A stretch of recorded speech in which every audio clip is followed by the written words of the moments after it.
नमस्कार, जय श्री राधे कृष्णा। आर के शिक्षा पीठ में मैं आपका स्वागत करती हूँ, अभिनंदन करती हूँ। हमने YouTube पर निशुल्क कक्षाएं प्रारंभ कर रखी हैं मनोविज्ञान की। आप सारी क्लासेस प्लेलिस्ट पर उपस्थित हैं, आप उन्हें देखिए। यदि आपको पसंद आती हैं तो आप लाइक कीजिए, शेयर कीजिए, सब्सक्राइब कीजिए। सामान्यतः जितने भी हम देखते हैं कई ऐसे टॉपिक होते हैं तो हम ओनली टॉपिक को सर्च करते हैं और वो टॉपिक को देखकर हम हमारा काम कर लेते हैं। परंतु यदि हमें हमारा पूरा सिलेबस करना है तो कई बार ऐसा होता है कि हमें मनोविज्ञान कई बच्चों को समझ में नहीं आता है, तो हमने इसलिए इन कक्षाओं को प्रारंभ कर रखा है। आप बिल्कुल जीरो लेवल से यह क्लासेस प्रारंभ की गई हैं। आप देखिए, अपने तैयारी को मजबूत करिए और अपने सिलेक्शन की एक सीट को बुक कीजिए, ताकि हम हमारी तैयारी के साथ हम भी आपका साथ देते हैं। आपकी तैयारी में आप भी साथ दीजिए, सब्सक्राइब कीजिए और आपके जितने भी परिचित हैं आप उन्हें शेयर कीजिए, ताकि सिर्फ आप अपना भला नहीं औरों का भी भला हो सके। यदि किसी को मनोविज्ञान में कोई समस्या आती है तो उसको ये अच्छे से इसकी समस्याएं क्लियर हो सके। कल की क्लास में हमने पढ़ा था, हमने संप्रदाय प्रारंभ कर रखे हैं। कल की क्लास में हमने मनोविश्लेषणवाद सिगमंड फ्राइड का पढ़ा था। हम आधी क्लास का पढ़ चुके थे, क्योंकि टॉपिक ज्यादा बड़ा हो जाने से एक तो क्या होता है, बोरियत हो जाती है बच्चों को कि करे कितना बड़ा टॉपिक है, पढ़ते पढ़ते हम बोर हो जाते हैं। दूसरा, मोबाइल का डाटा वगैरह भी किसी का सीमित होता है तो वो उसकी भी समस्या हो जाती है। इसलिए मैंने आधी क्लास सिगमंड फ्राइड की कल कराई थी और हम आधी क्लास आज करेंगे। कल की क्लास में मैंने आपको एक चार्ट बनाया था। उस चार्ट में हमने अचेतन मन, अर्ध चेतन मन, चेतन मन के बारे में, ईड, ईगो, सुपर ईगो वगैरह के बारे में पढ़ लिया था। आज हम उनके बारे में विस्तृत, कल तो डायग्राम से पढ़ा था, आज हम विस्तृत रूप से उसको पढ़ेंगे। सबसे पहले जो स्थलाकृति मॉडल, दो मॉडल बताए थे कल की क्लास में मैंने आपको, स्थलाकृति मॉडल और गत्यात्मक मॉडल, या फिर उसे रचनात्मक मॉडल भी कह सकते हैं। स्थलाकृति मॉडल के 3 भाग होते हैं, अचेतन मन, अर्धचेतन मन और चेतन मन। अब हम उन्हीं को पढ़ते हैं। सबसे पहले पढ़ते हैं अचेतन मन।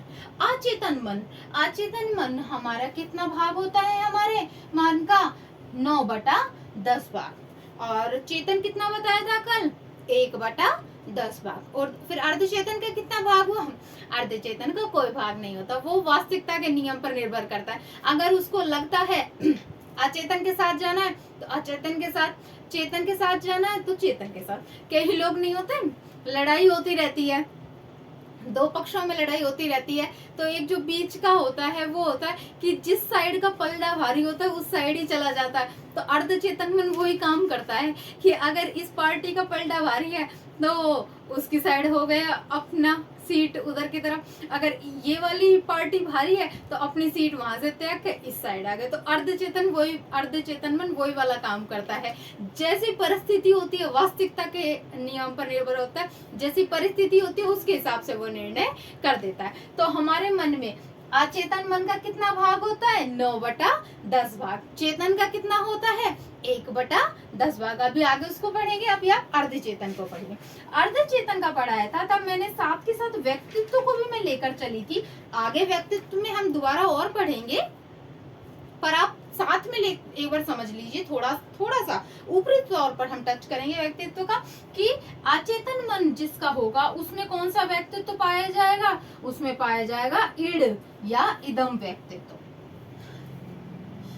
क्या होता है अचेतन मन, कल की क्लास में हमने पढ़ा था। अब आप कहेंगे मैडम बार बार मैं कल की क्लास का कहेंगी, तो अब जब एक टॉपिक चल रहा है तो फिर अब हम आपको पहले कल की क्लास देखनी पड़ेगी, तभी आपको आज की क्लास समझ में आई।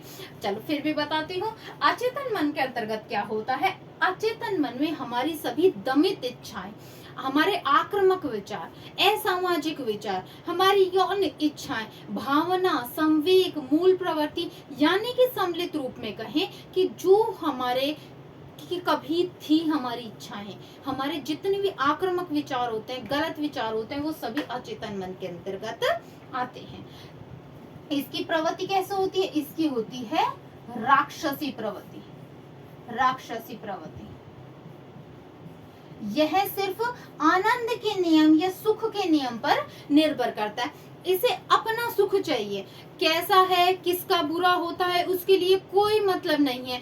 कई ऐसे होते हैं, जैसे आप भी अखबारों में पढ़ते हैं, कई कोई बाइक से जा रहा है तो बाइकर्स आते हैं, कई चैन खींच के ले गए। उन्हें तो अपने सुख से मतलब है कि हमें सोना मिल गया, हमें चैन मिल गई, हमें पर्स मिल गया।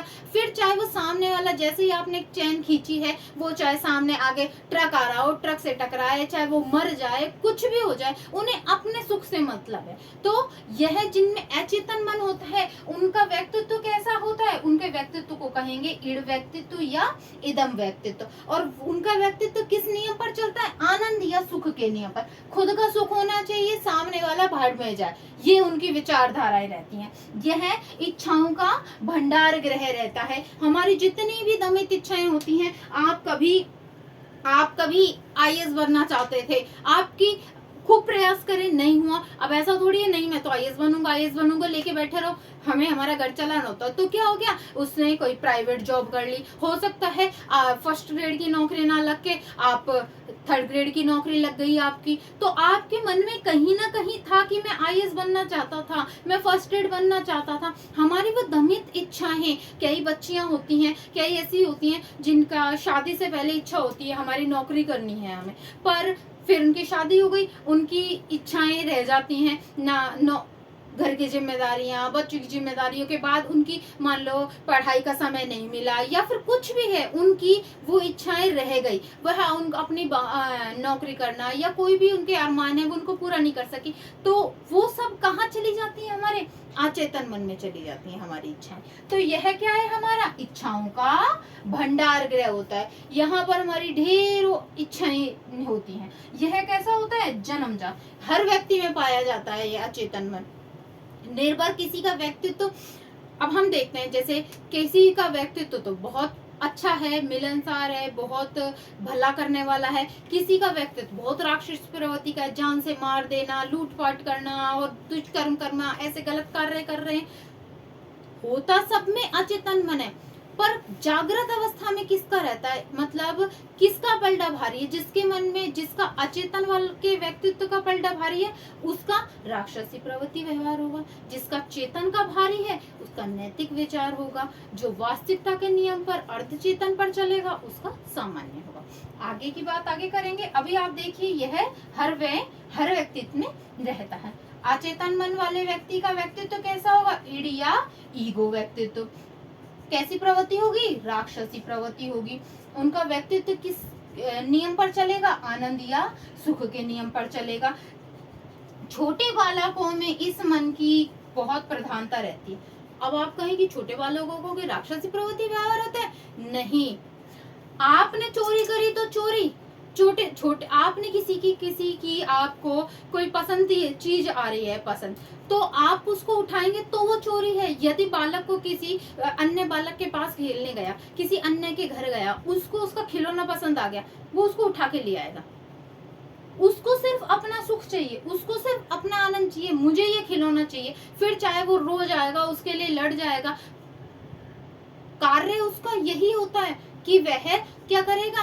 अपने सुख को महत्व देगा, अपने आनंद को महत्व देगा। उसकी मूल प्रवृत्तियां ज्यादा प्रधान होती हैं। अचेतन मन जागृत होता है, फिर धीरे धीरे जैसे जैसे बड़ा होने लगता है तो अर्धचेतन मन उसके ऊपर नियंत्रण करने लग जाता है। नहीं, दूसरे के खिलौना लेना गलत है, दूसरे के पूछे बिना दूसरे की चीज उठाना गलत है। वो आगे जैसे जैसे बढ़ता जाता है, उस वक्त उस पर नियंत्रण हमारा अन्य मन लगाने लग जाता है। पर जो सबसे पहले बालक में प्रधानता होती है, वो अचेतन मन की होती है। माना उसके विचार गलत नहीं होते, पर प्रधानता उसमें आप अगर एग्जाम में क्वेश्चन है, छोटे बालक में किस मन की प्रधानता रहती है? जो अचेतन मन की प्रधानता रहती है। किसी का खिलौना पसंद आया, ले लिया। हो सकता है किसी की कोई कीमती चीज पड़ी हो तो वो उसको भी उठा लेगा। उसको ये मतलब नहीं है, उसको कीमत से मतलब नहीं है, बस उसको चाहिए, वो अपना सुख चाहिए। तो छोटे बालकों में विद्यार्थियों के लिए महत्वपूर्ण है। क्यों भाई विद्यार्थियों के लिए महत्वपूर्ण है? क्योंकि किसी भी अध्यापक को पहले बालक के अचेतन मन को रीड करना चाहिए कि बालक के अंदर क्या विचार हैं, उसकी क्या इच्छाएं हैं, क्या उसके अंदर विचार उचित अनुचित कैसे विचार चल रहे हैं। तो ये जितने भी दमित इच्छाएं हैं, वो उसको क्या आगे बढ़ने में, पढ़ने में उसको एक बाधक का कार्य करती है। तो अध्यापक को चाहिए कि वह पहले उसकी दमित इच्छाओं को जाने, उसके अचेतन मन का रीड करे और अचेतन मन को रीड करके फिर उसकी समस्याओं का हल करे। यह है अचेतन मन हुआ। आगे हम अर्धचेतन और चेतन मन को और करते हैं। आप इसका स्क्रीनशॉट लीजिए।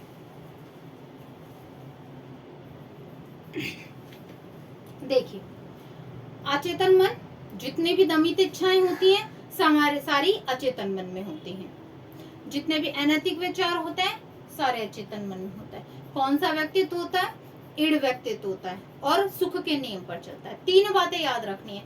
अचेतन मन 9/10 भाग होता है, इड व्यक्तित्व होता है, सुख के नियम पर चलता है और सुख के नियम पर चलता है और दमित इच्छा होती है। ये सारी अचेतन मन है। अर्धचेतन मन में क्या होता है? अर्धचेतन मन जैसे मैंने आपको बताया वो बीच वाला होता है। वो इधर का पलड़ा भारी तो इधर वाले पे और इधर का पलड़ा भारी तो इस पार्टी में, ये पार्टी भारी तो इसमें, ये पार्टी वाले का पलड़ा भारी है तो इस पार्टी में। वो वाला काम अर्धचेतन मन करता है। यदि आपका मन कर रहा है यह पेन में चुरा लूं, अचेतन मन क्या कहेगा? चुरा ले, कोई फर्क नहीं पड़ता, चुरा ले, अपन को, मेरे को तो अच्छा लग रहा है, चुरा ले इस मन को। अचेतन मन कहेगा। चेतन मन क्या कहेगा? नहीं, चोरी करना पाप है, हमें इसको नहीं चुराना चाहिए। और ये दोनों पार्टियों में से किसका साथ देगा? परिस्थिति के हिसाब से, वास्तविकता के नियम पर चलता है। यह क्या कहेगा? अगर कोई देख रहा है तो मत चुराओ, नहीं चुराना चाहिए, चेतन का साथ दे देगा। अगर कोई नहीं देख रहा, चुरा ले, कोई बात नहीं, कोई नहीं देख रहा, तब इसने किसका साथ दे दिया? अचेतन का। तो यह क्या करेगा? वास्तविकता के नियम पर चलता है। अर्जित मन होता है यह, जैसे हमने अचेतन पर पढ़ा, उसमें हमारी दमित इच्छाएं, हमारी मूल प्रवृत्तियां, भावना, संवेग वगैरह वो हमारे जन्मजात आते हैं। हर व्यक्ति में यह पाया जाता है। प्रधान किसमें है किसमें नहीं है ये परिस्थिति पर निर्भर करता है, हमारे वातावरण पर निर्भर करता है। ठीक है, कि हमें किस, यह अर्जित मन होता है। व्यक्तित्व का कौन सा? ईगो व्यक्तित्व। इसके है जिसमें अर्धचेतन मन होगा उनका कैसा व्यक्तित्व होगा? ईगो या अहमवादी व्यक्तित्व रहेगा उसका। तो जैसा ईगो अहमवादी व्यक्तित्व का जैसे अर्धचेतन वाले की विशेषता है वो ही ईगो व्यक्तित्व वाले की, कि जिसका ईगो व्यक्तित्व उसकी कैसी विशेषता होंगी? वो ही वाली अर्धचेतन मन वाली। वास्तविकता के नियम पर मैंने बता दिया। व्यक्ति का घनिष्ठ मित्र होगा, घनिष्ठ मित्र तो है भाई। अचेतन ने कहा चोरी कर ले, फंसवा देता ना, चोरी का इल्जाम लग जाता। अचेतन और चेतन मन क्या कहेगा? वो तो भगवान ही बना देगा, नहीं नहीं ये करना पाप है, वो करना पाप है।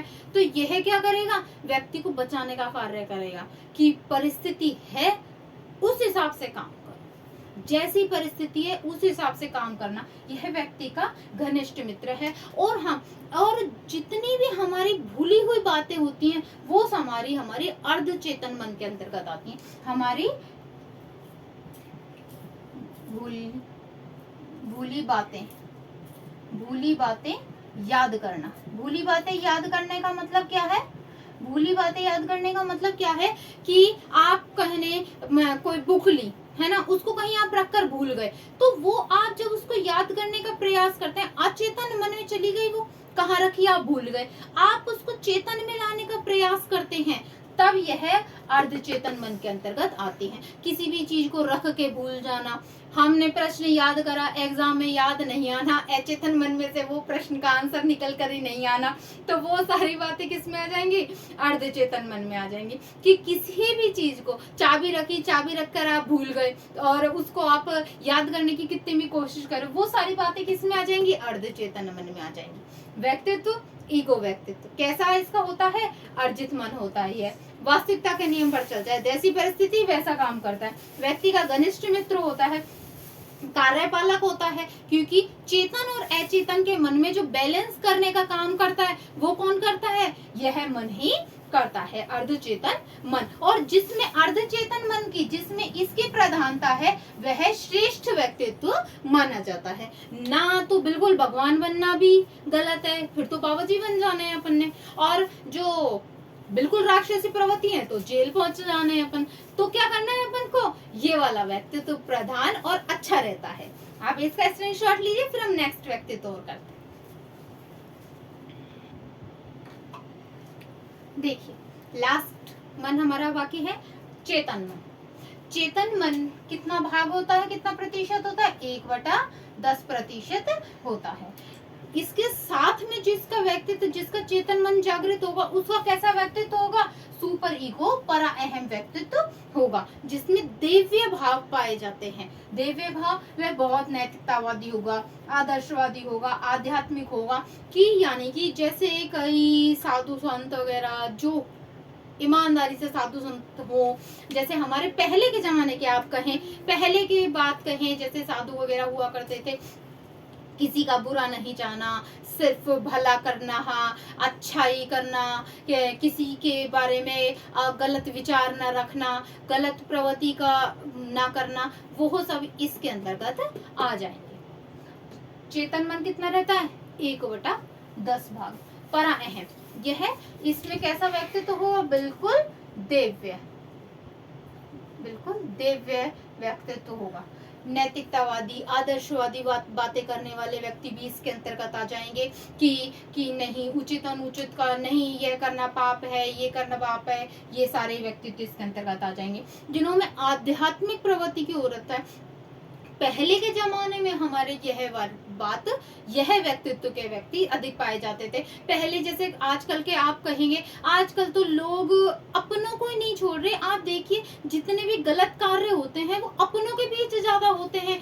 बेटे ने पिता को मार दिया जमीन के लिए, भाई भाई को मार रहा है जमीन के लिए, कोई दुष्कर्म कर रहा है, कोई अपना ही रिश्तेदार कर रहा है। तो आजकल तो अपनों में ही नहीं रहा। पहले कितना धर्म था, भगवान का आधार था कि नहीं, अरे ये गलत काम मत करो, भगवान देख रहा है, आपके गलत कामों का फल आपको इसी जन्म में मिलेगा। तो पहले यह मन जागृत ज्यादा रहता था, इस तरीके का लोगों का व्यक्तित्व रहता था और उनकी इस तरीके की मनोवृत्ति रहती। यह मन जागृत रहता था, ऐसा व्यक्तित्व रहता था लोगों का पहले, और इस तरीके की उनकी मनोवृत्ति रहती थी। भगवान के अस्तित्व को मानते थे वो। बच्चों के सामाजिकरण में महत्वपूर्ण है। हमें बच्चों को ये वाले मन को जागृत करने का प्रयास करना चाहिए। कैसे? कि नहीं बेटा, चोरी करना पाप है, गलत है, भगवान आपको देखो, भगवान आपको सारी जगह देख रहे हैं। आपने अगर इसको मारा तो भगवान आपको फिर पनिश करेंगे, अगर आपने चोरी करी तो भगवान आपको पनिश करेंगे। तो हम बच्चे को धीरे धीरे क्या करेंगे, उसको कहेंगे कि नहीं, यह काम गलत है, चोरी करना पाप है। मान लो कोई बच्चा है, किसी कुत्ते को मार रहा है पत्थर से, तो हम उससे क्या कहेंगे, नहीं बेटा ये गलत है, भगवान आपको पनिश करेंगे, आप उसको मार रहे हो ना, फिर भगवान आपको मारेंगे। ऐसे फिर बच्चे में धीरे धीरे ये विचार आने लग जाएंगे कि नहीं, यह काम गलत है। तो बच्चों में जो सामाजिकरण करना, उचित अनुचित का ज्ञान देने के लिए हमें इस मन को जागृत करने का प्रयास करना चाहिए। अचेतन मन, सारी दमित इच्छाएं, हमारी गलत विचार सारे अचेतन मन के अंतर्गत आ जाएंगे। कौन सा व्यक्तित्व होगा उन लोगों का? इड व्यक्तित्व होगा। अर्धचेतन मन वास्तविकता के नियम पर चलेंगे, उनका व्यक्तित्व कैसा होगा? ईगो होगा। चेतन मन जिनका रहेगा, उनका व्यक्तित्व रहेगा सुपर ईगो, परा अहम व्यक्तित्व रहेगा, उनकी आध्यात्मिक प्रवृत्ति रहेगी। और हमें प्रयास करना चाहिए कि हम चेतन मन ही बच्चे के अंदर जागृत करने का प्रयास करें। बस एक लास्ट स्लाइड और बची है, जिसमें हम सिगमंड फ्राइड की पुस्तकों को और देखते हैं। देखिए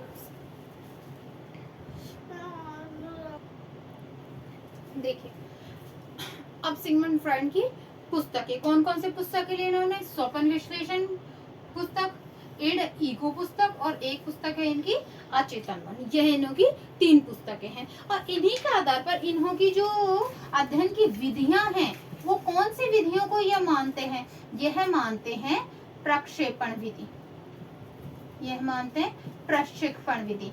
दूसरी है मुक्त साहचर्य, मुक्त साहचर्य विधि, मुक्त साहचर्य विधि। और एक तीसरी विधि है स्वप्न विश्लेषण, स्वप्न विश्लेषण विधि। पुस्तकें तो सिगमंड फ्राइड के हमने कौन कौन सी पढ़ी? 3 है, स्वप्न विश्लेषण, इड ईगो, अचेतन मन। यह अध्ययन में कौन कौन सी विधियों को मानते हैं? प्रक्षेपण विधि को मानते हैं। आगे हम जो पढ़ेंगे, इन विधियों को पढ़ेंगे। थोड़ा सा ऊपरी तौर पर बता देती हूँ कि प्रक्षेपण विधियां क्या होती हैं कि आपसे मैंने पूछा कि आपने चोरी करी, नहीं बताओगे, और घुमा फिरा कर आपसे पूछा जाना, अरे मेरे से एक काम गलत हो गया, खुद के बारे में कहना कि मैंने तो वो चीज उठा ली, चोरी कर ली, अब क्या होगा, ये होगा, तब वो धीरे धीरे ऐसा माहौल बनाना कि वह खुद पे खुद अपनी बात को उगल दे। यानी कि हम कहें अप्रत्यक्ष रूप से उत्तर को जानना, अप्रत्यक्ष रूप से बातों को जानना इस विधि के अंतर्गत आता है। आगे इसमें किस प्रकार से कार्य किए जाते हैं वो सारे आगे मैं आपको बताऊंगी। प्रक्षेपण विधि का आप ये समझिए, इसमें प्रत्यक्ष रूप से जानने का प्रयास किया जाता है। मुक्त साहचर्य में क्या होता है, उसको मुक्त वातावरण में, खुले वातावरण में उसके विचारों को जानने का प्रयास किया जाता है। स्वप्न विश्लेषण विधि के अंतर क्या होता है, उसके स्वप्नों को पूछकर, जानकर, फिर उसके विचारों को, उसके अचेतन मन का अध्ययन किया जाता है। इसमें तो घुमा फिरा कर बात करेंगे, फिर उसका अचेतन मन, इसमें उसको मुक्त खुला वातावरण देके उसके आधार पर उसका वर्णन किया जाएगा। स्वप्न विश्लेषण में उसके स्वप्न में जो, क्योंकि स्वप्न में वही आता है जो हमारे दमित मन में होता है, हमारे अचेतन मन में होता है, तो उसके स्वप्न का विश्लेषण करेंगे और उसके आधार पर उसके व्यक्तित्व को हम जानेंगे। तो आज की क्लास में हमारा सिगमंड फ्रायड कंप्लीट हो गया। आप इन दोनों क्लासों को आराम से देखिए, एक बार में समझ नहीं आता दोबारा देखिए आप, और सिगमंड फ्रायड में से आने वाले प्रश्न आपके पूर्णतः एक भी प्रश्न इससे बाहर नहीं जा सकता। अगर इसमें से बाहर जाए फिर आप खूब सारे कमेंट करिएगा, नहीं मैम आपने तो कहा था इसमें से प्रश्न बाहर नहीं जा सकता, पर नहीं जाएगा।